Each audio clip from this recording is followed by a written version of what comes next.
I always thought I was doing everything right, work hard, save every penny, be responsible, that's what grown-ups do, right?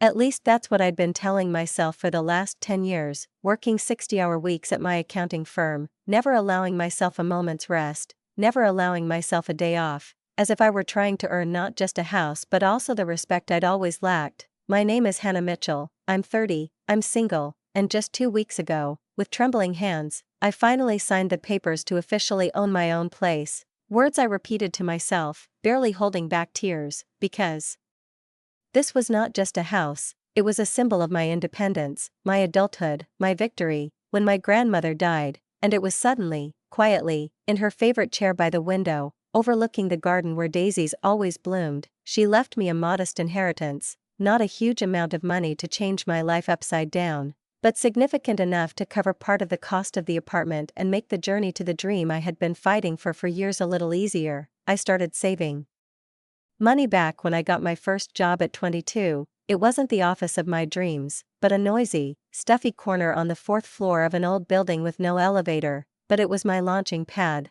I lived in a tiny one-room apartment, saving at every step, carrying lunches in plastic containers, turning down all the trips that my friends went on to them in bright swimsuits against the backdrop of the Bali sunsets. Me in the office, with tired eyes and a summary of quarterly reports. And before we continue, write in the comments from which city you are watching this video. Enjoy! While everyone else was posting beach pics and showing off their new Michael Kors bags on social media, I was working nights, picking up extra shifts, and putting every extra dollar into my savings account. And so, when it finally hit $300,000, a number that had been in my mind like a benchmark for the past 5 years, I didn't hesitate for a second and bought the apartment I'd been dreaming about since my first visit. No mortgage, no debt, just me and my home, a 1-bedroom apartment, just a 10-minute walk from my office, in a neighborhood that wasn't exactly hip yet, but it felt alive, moving, and full of potential. The previous owners had some weird taste, to say the least. The wallpaper in the living room resembled Grandma's mothballed closet, and the kitchen looked like it was designed by someone who'd never cooked at home, but all of that was fixable. To save money, I decided to do the renovation myself, inspired by dozens of hours of YouTube tutorials that replaced my evening TV series. And so, one such evening, I was wearing a dusty t-shirt and holding a spatula in my hands, peeling off another strip of ugly floral wallpaper, when my phone suddenly vibrated. It was my mother. "Hannah, honey, I need you to come to a family gathering next Saturday," she said with that special intonation of hers, where a slight casualness betrays a carefully planned idea. Tearing myself away from the wall and wiping sweat from my forehead, I asked sullenly, "A family gathering? What's going on?" Suspicion, like an icy drop, slowly rolled inside. "Oh, it's a surprise, just be there by 4, and bring one of those chocolate cakes from the bakery near your new place," she continued, clearly trying to sound casual, but I knew that manner of hers, she used it when she was hiding something. "Mom, seriously, what's going on?" I pressed, excitement rising in my chest. "Just a little family get-together. Your sister's going to be there with Kevin." I invited aunts, uncles, cousins. The words came fast, as if she were trying to drown out my questions with a flood of unnecessary information. I froze. The whole extended family? For what?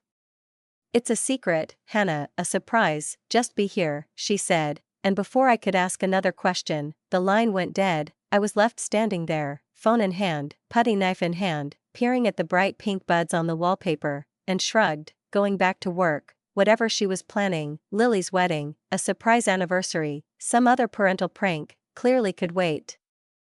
I had a goal: getting this house in order. My sister, Lily, is 3 years younger than me, at 27, and has been dating Kevin for about 4 years. They live in a rented apartment in the heart of the city, in the kind of neighborhood where a latte costs the equivalent of dinner for 2, and they always seem to have it easy. Unlike me, Lily seemed born to go with the flow. She was a cheerleader when I was proud of my place on the debate team. She dropped out of college to find myself, while I spent all nights over spreadsheets, and the most amazing thing is that our parents never reproached her. As children, her name was heard in our house more often than mine, as if she were the center and I was the background. When we both signed up for dance and had performances on the same weekend, guess whose performance our parents went to? Lily's, of course. When we graduated high school, she had a big party for her graduation, with banners and balloons and a bunch of guests. When I graduated from college, proudly and with honors, we went to Olive Garden, and I still remember my 16th birthday, a modest used bike that I treasured, of course, but couldn't help but compare to what Lily got the following year, a car. She needs to go to community events, my parents said, as if my debate tournaments, trips to the animal shelter, and volunteering at the library weren't equally important. But I never made a scene. It wasn't in my nature to slam doors or scream for justice. I just worked harder, saved more, learned to be tougher and calmer, proving not only to others but perhaps most of all to myself that I was perfectly capable of taking care of myself without making a fuss, without crying or complaining, without asking for help. The week after that call flew by like a draft between the old walls of my new apartment. I plunged into the renovation headlong, feeling how with each piece of old wallpaper removed, with each stroke of the brush on the primer, I seemed to be cleaning out all the accumulated resentment, fatigue and old omissions. I managed to remove everything, down to the last scrap of paper, and begin priming the walls for painting, and that special feeling of satisfaction when I looked back at the fresh, white walls, shining from the not yet dry paint, was worth every scratch and callus that appeared on my palms. On Saturday, I woke up early. The sun had barely had time to rise, but I was already impatient to finish painting the living room before getting ready to go to my parents'. I wanted to finish what I had started, as if emphasizing to myself that I was the mistress of my life, my time, my decisions. I stopped at the same bakery near my house. The smell of chocolate and vanilla, like a hug from childhood, enveloped the entire small shop, and chose my mother's favorite cake. Thick, dark chocolate with creamy icing, carefully decorated with swirls, just the way she liked. As I drove along the familiar route to my parents' house, to the house that once belonged to my grandmother and which was now registered to me and Lily, I couldn't help but think, what was all this for? What kind of surprise could require the presence of the whole family and a cake? The house greeted me with a serene appearance, two-story, colonial style, with sea-green shutters and white window frames. It seemed frozen in time, just as I remembered it as a child. Lily and I never argued about who would get it. It was somehow decided that my parents would continue to live there, and the idea of /U200B/U200 nothing else seemed blasphemous. It was full of memories, scattered, warm and painful at the same time, like old postcards from the past. I pulled up to the curb and immediately noticed the parked cars, familiar license plates, recognizable shapes, Uncle Steve's truck, Aunt Karen's minivan, even Cousin Derek's motorcycle leaning against the garage, just like when he used to sneak out on it. I took a deep breath, clutched the cake box to my chest as if it were a shield, and opened the door. "Hannah's here," came my mother's voice from inside, the same voice that had once called us to dinner, to stories by the fire, to toast the new year. She hugged me quickly, as if she were afraid that if she lingered even a second she would reveal more than she intended, and deftly plucked the cake from my hands. "Perfect timing, we're just about to sit down," she said with the same forced cheerfulness that had been in her voice on the phone. The living room was a comfortable bustle. Lily and Kevin were sitting on the couch, their hands intertwined, their heads tilted toward each other as if they were sharing some incredible secret in whispers, while my father was talking quietly to Uncle Steve in the corner and Aunt Karen was already heading into the dining room with the children. "What's going on?"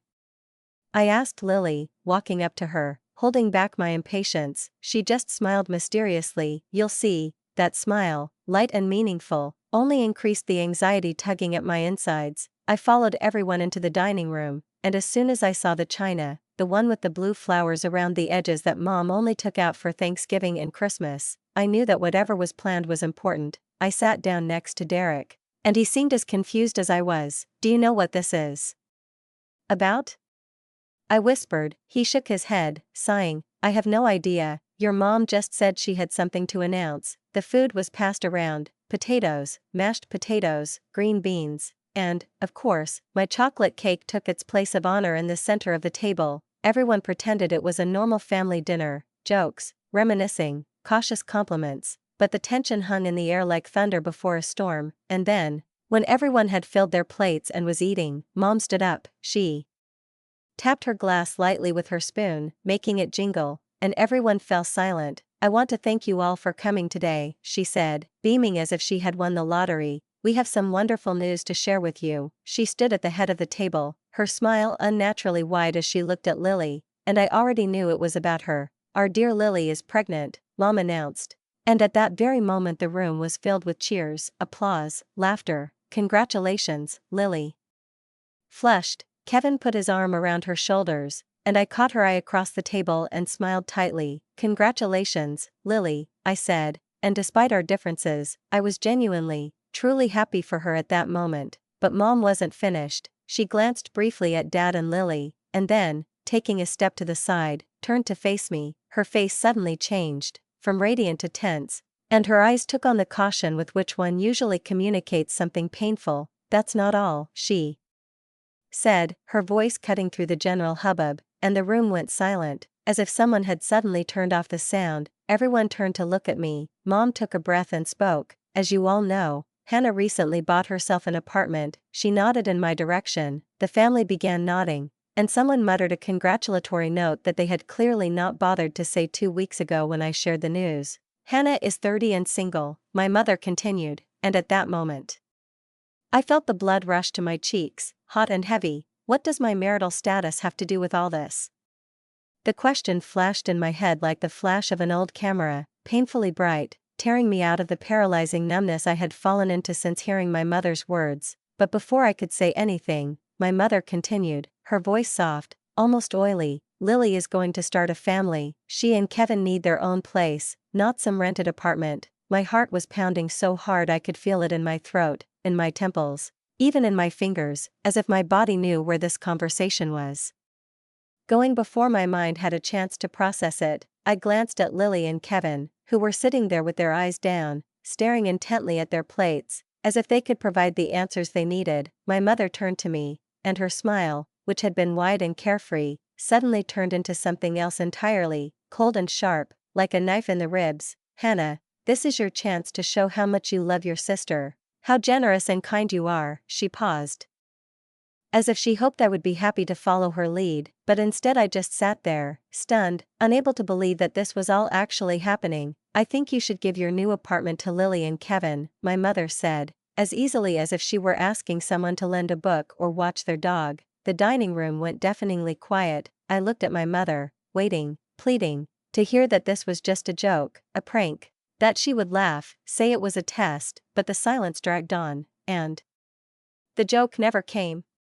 "You can go back to renting," my mother said casually, as if she weren't asking me to give up the $300,000 apartment I'd paid for with years of effort, rejection, sleepless nights, and wasted weekends. "You don't need all that space to yourself." I glanced around the table. My father nodded, as if his agreement meant something more than silent capitulation. Lily finally looked up at me, her eyes a mixture of shame, confusion, and anticipation. "That's a great idea," Aunt Karen chimed in, her voice cheerful, as if she were approving of a great casserole recipe. "Family always comes first." Several other relatives nodded without looking at me, as if they'd memorized their lines. This wasn't improv, it was a staged scene, an ambush. "You can't be serious," I finally managed, my voice shaking but full of tension, like a wire about to snap. "Of course I am," my mother replied, and there was no softness left in her voice now. "Your sister needs this more than you do." I stood up slowly, the chair creaking back, breaking the tense silence. "Let me get this straight," I began, trying to maintain control even as my insides churned. "You want me to give Lily my apartment?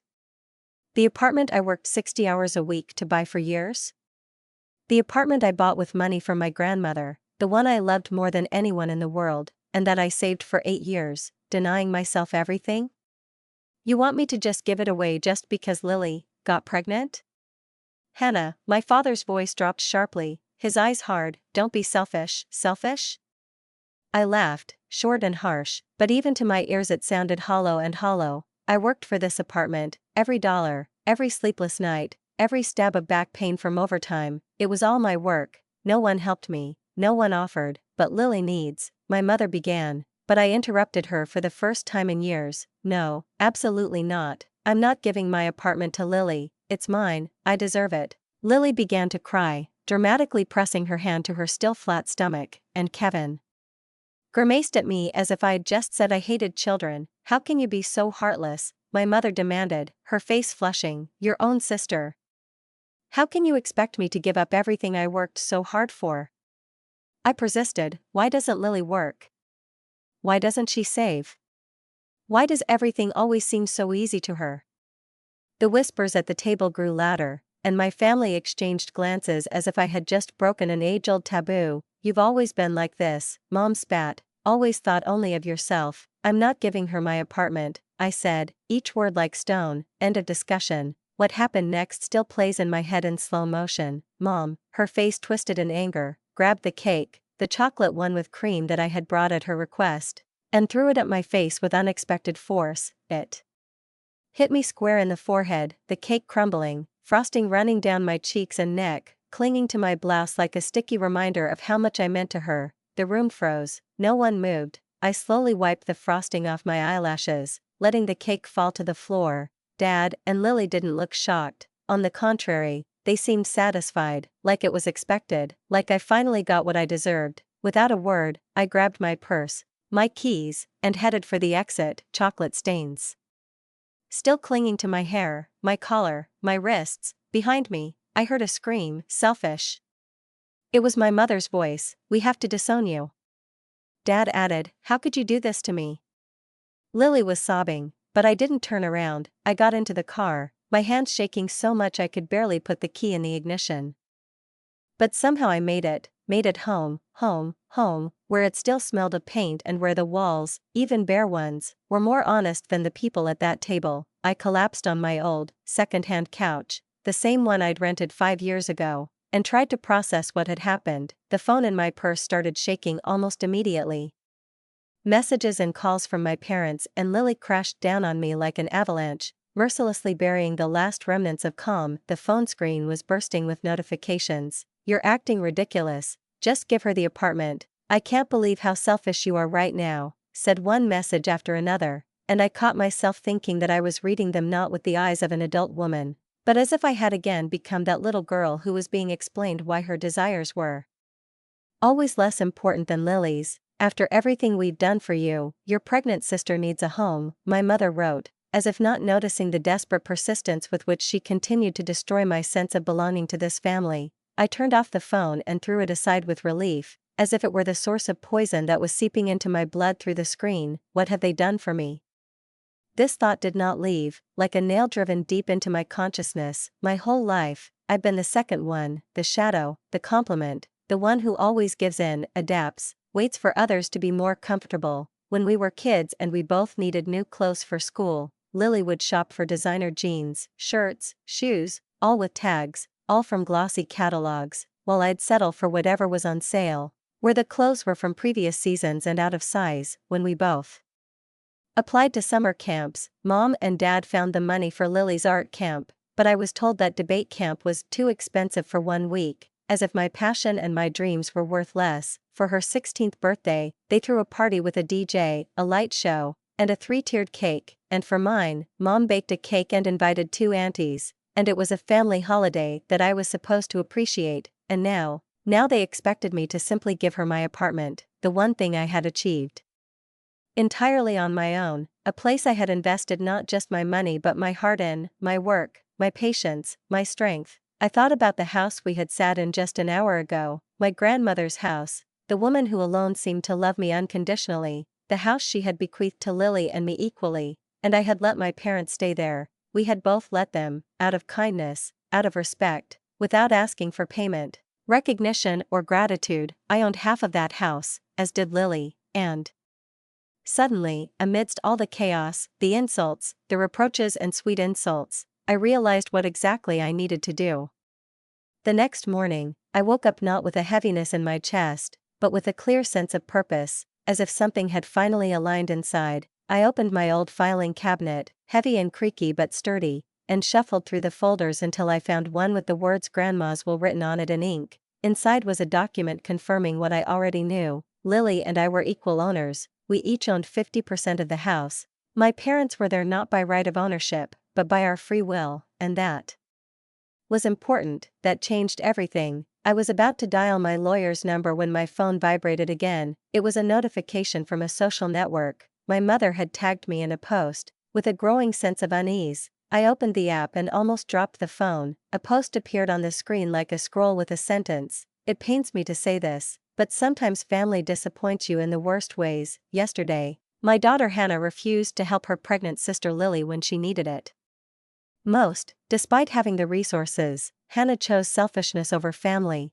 As a mother, I have never been so heartbroken. Please pray that Hannah will find compassion in her heart. The post quickly racked up comments, and almost all of them felt like punches into an open wound. I was there. Hannah was terribly cruel to poor Lily, one cousin wrote.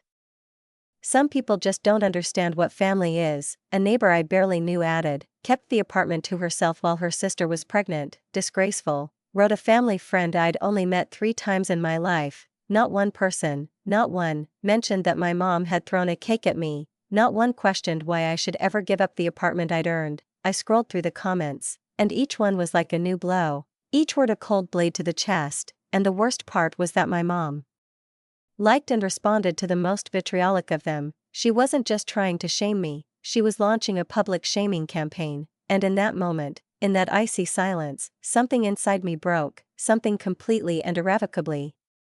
The last thread that connected me to the illusion of family affection snapped. I picked up my phone and opened a browser. I found a list of law firms in the area and chose the first one with good reviews, Blackwell Law Office. The secretary's voice was polite, slightly surprised. I need to talk to a lawyer about property rights, I said in a surprisingly calm voice, as if I were talking about the weather. 2 hours later, I was sitting in a spacious office, across from Jeremy Blackwell, a perceptive, attentive man in his 50s with gray temples and a deep, calm voice. He didn't interrupt, just listened while I told him everything from a chocolate cake to a social media post, and when I finished, he leaned forward slightly, resting his hands on the table, and said, "Let me get this straight. You and your sister inherited the house from your grandmother," Jeremy began, flipping through the pages of the document with a businesslike yet attentive expression, as if each word in the will carried the weight of a death sentence. You gave your parents permission to live there, rent-free, no contract, no payment,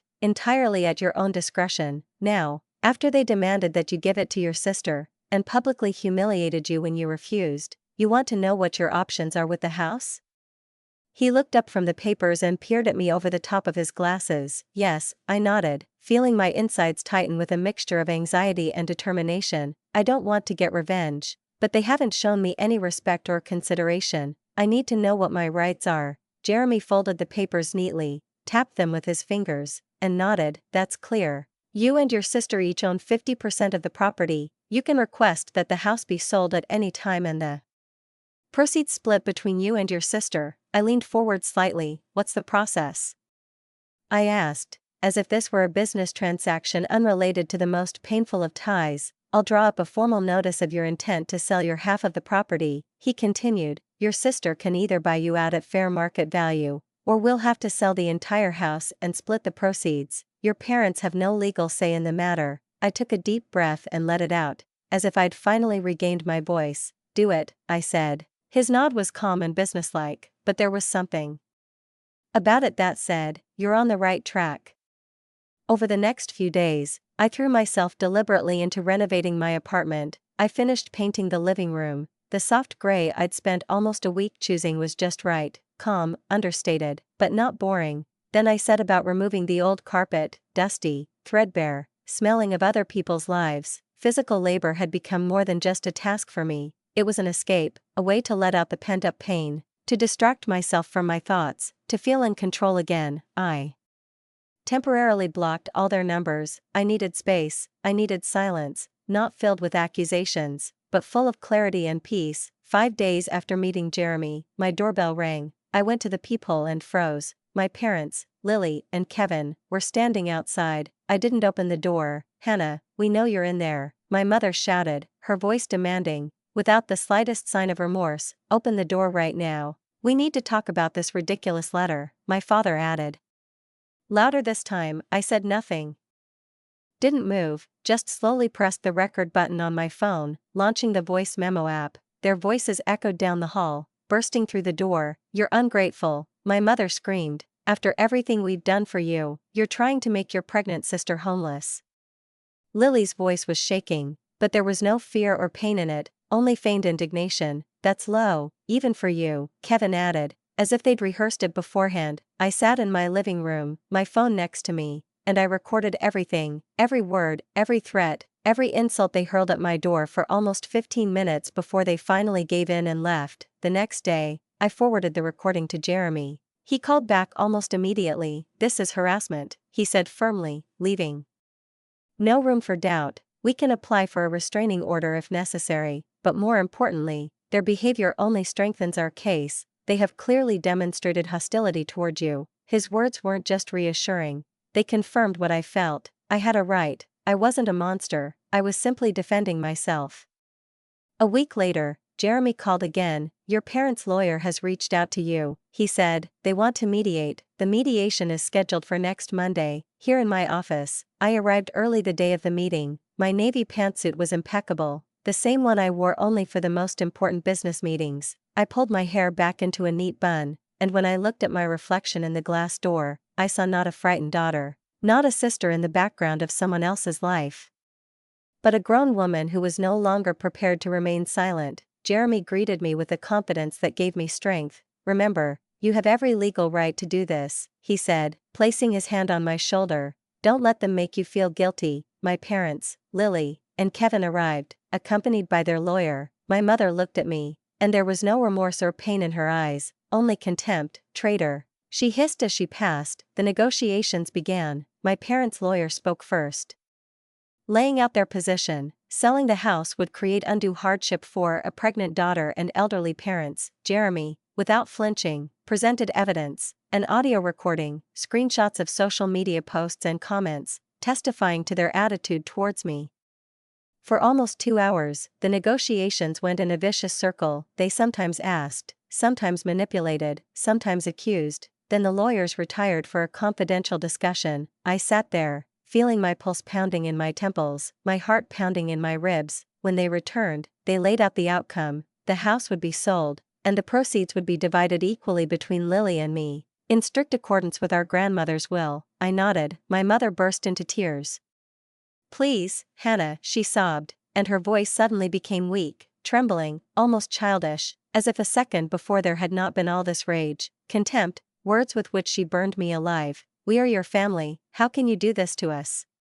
She looked at me, her eyes red from tears, her face pale, and her voice broke when she added, "I'm sorry that the cake got ruined." I lost my temper. I watched her silently, and in those seconds, dozens of scenes emerged in my memory, one after another. Her harsh words as a teenager, her eternal preference for Lily, her smile addressed to her sister. In those moments when I wanted at least a little warmth, I remembered how I always silently agreed to be second, to give in, to adapt, how I silently accepted their rules of the game, how I hid my tears in the pillow and learned not to expect gratitude if only there was peace. I remembered the social media post, the public shaming she had put me through with such gusto, the threats at the door, the accusations that I was the enemy and the demand that I give up everything I had worked for, as if this was not my life but their project. I sighed and answered quietly but firmly, "The house will be sold, that's it, that's final." Jeremy nodded and immediately began drawing up the settlement agreement, his movements precise as a surgeon's. And I sat in the chair, feeling the weight of their hatred hanging in the air like a damp blanket. But now I didn't care. For the first time in my life, I could stand up for myself and not apologize for it. For the first time, I felt like I didn't have to be convenient, kind, suitable. 2 months flew by almost unnoticed, dissolving into an endless series of legal formalities, property viewings, appraisals, and paperwork. The house sold faster than we expected, the area was coveted, and the house, despite its age, had its own appeal: a garden, a farmhouse kitchen, antique wood floors. After expenses, closing costs, and fees, Lily and I each received $175,000, a hefty sum, ironically enough, from a house that, as I had once been told, is more important to a family than money. During this time, I had never spoken directly to the family. All communication had been through lawyers. Dryly, formally, as if between strangers. From Jeremy, I learned that my parents were furious, but ultimately unable to stop the sale. Legally, they had no rights. They had lived in a house that wasn't theirs for years, without having contributed a cent to its upkeep beyond the most basic repairs, and it was a fact they couldn't escape. What are they going to do now? I asked Jeremy the last time we met, sitting in his cozy office with its dark wood paneling and the smell of coffee and paper, like a library. Your sister decided to use her share of the property as a down payment on a new house, he answered calmly. Your parents are moving in with her and Kevin. They've taken out a mortgage for the rest. I nodded, unsure what to feel. Part of me, the one that still held on to the old loyalty, felt guilty. I'd basically kicked my parents out of the house they'd lived in for half their lives. But the other part, the one that remembered the pie in the face, the posts, the screams at the door, felt like I'd done the right thing, the fair thing, without vengeance, but with boundaries. And you? Jeremy asked, looking at me with genuine interest. Any plans for your stock portfolio? I smiled slightly. I'm working with a financial advisor to build a diversified portfolio, stocks, bonds, real estate, mutual funds, I said, and just saying those words made me feel like a grown-up, confident woman in control of her own life. Smart move, he said approvingly. Well, unless otherwise stated, I guess we're out of business. We shook hands. Thank you for everything, I said, and as I walked out of his office, I felt as if a weight I'd carried for years, the burden of being responsible for other people's emotions, the willingness to give in, to lend a shoulder even when I had nothing to lean on, had been lifted from my body, my shoulders, my very breath. Back in my apartment, I looked around at all I'd accomplished in these months. The renovation was almost complete, the carpet had been replaced with warm wooden floors, every room had been freshly painted, the kitchen gleamed with a new stove and fridge, and the light fixtures I had chosen with such care filled the apartment with a soft, cozy light. It was no longer just a home, it was my space, a reflection of me, my taste, my decisions, my freedom. The phone rang. On the screen was Sarah, my colleague. Hi, Sarah, I answered. Hannah, how are you? There was concern in her voice, the real kind from someone who had seen me the day I showed up for work with cream in my hair and tears in my eyes. We briefly discussed the family drama. I had told her a little when I came to Red Eyes after the cake incident, and she had simply been there, without asking unnecessary questions. I'm fine, I said, and as I said it, I suddenly realized, it was true, the sale was complete, the money was in the account. And your family? Sarah asked cautiously. I sighed. That part is still a mess. I haven't spoken to any of them. I'd heard things from mutual friends, brief mentions over smoke breaks, second-hand gossip, snippets of news that had slipped through my silence. Lily's wedding was last month, one of my coworkers said casually, unsure of how I'd react, and when I remained silent, she quickly added, a small ceremony, just immediate family. I paused, letting the words settle in my mind like dust on an old table. I had obviously not been invited. Sarah, who'd heard our conversation, whispered softly, sorry, Hannah. I shook my head, composed, calm. Don't, I wouldn't have gone anyway, and to my surprise, I realized, I meant it. Lily is due next week. It looks like a boy, in another life, in another family. It might have been a big deal, a nephew, tiny socks, warm milk in a bottle, a baby's laughter and first smile, but not here. And you're really okay with all this? Sarah asked, leaning closer, not seeing my nephew. I thought for a moment. I imagined him growing up, my name mentioned at family dinners, if they had any, casually, reluctantly, with a wry expression. He would grow up thinking I was the villain, the evil Aunt Hannah who wouldn't give them her apartment and forced the family to sell Grandma's house. They wouldn't think to tell him how they treated me my whole life, how they threw me out the door, how they threw cake in my face, how they declared me the enemy simply because I refused to be a victim. Sarah was silent, letting me digest this. Families are complicated, she said quietly. That's putting it mildly, I said, and laughed mirthlessly. You know, it's not just the apartment, it's not the money, it's not the baby, it's that I don't think they ever really considered me part of the family. I was someone convenient, useful, someone to be sacrificed when necessary, not a favorite daughter, not an equal sister, just a resource, a convenient shadow. She nodded, and then, after a brief pause, asked the question I'd asked myself many times. Do you think you'll ever make peace with them?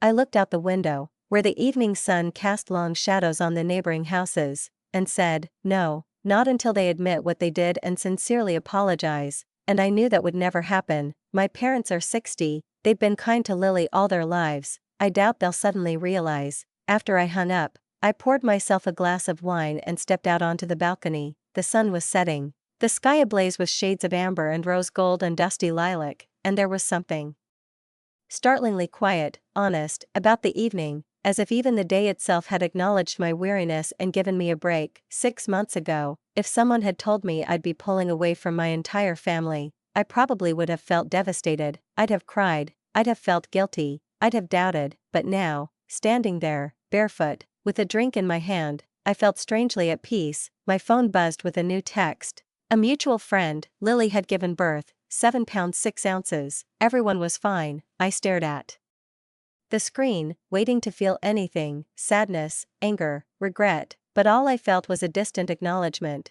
as if I were hearing about the life of a distant acquaintance, not my own sister. I knew they were all living together now, Lily, Kevin, the baby, my parents, in a house bought with Lily's share and a 30-year mortgage. They would pay it off until retirement, and perhaps beyond, but even knowing that, I couldn't find an ounce of pity in myself. They had made it clear to me who I was in their eyes, not a daughter, not a sister, not an aunt, just a resource, a wallet, a purse, I thought, with cake dripping down its face. My apartment was quiet when I came back inside. Some might call it loneliness, but I called it peace. Walls I'd painted with my own hands, floors I'd laid myself, a kitchen where everything was exactly where I wanted it. Every inch of that space spoke of me, my freedom, my independence, my right to say no.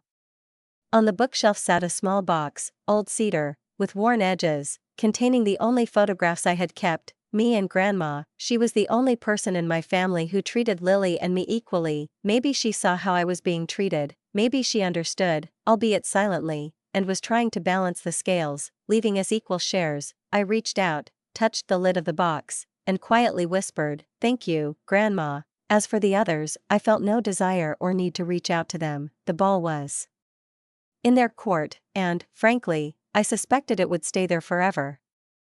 I was tired of sacrificing for those who weren't willing to do the same for me.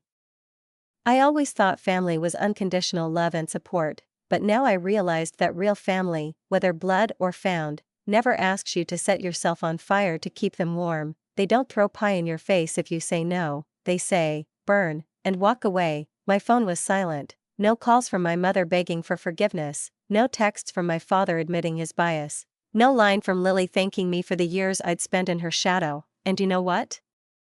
It was beautiful. I had an apartment, I had investments, a career, friends who actually cared about me. I had a life that I'd built myself, brick by brick, dollar by dollar, and for the first time in a long time, maybe the first time in my life, it was truly mine.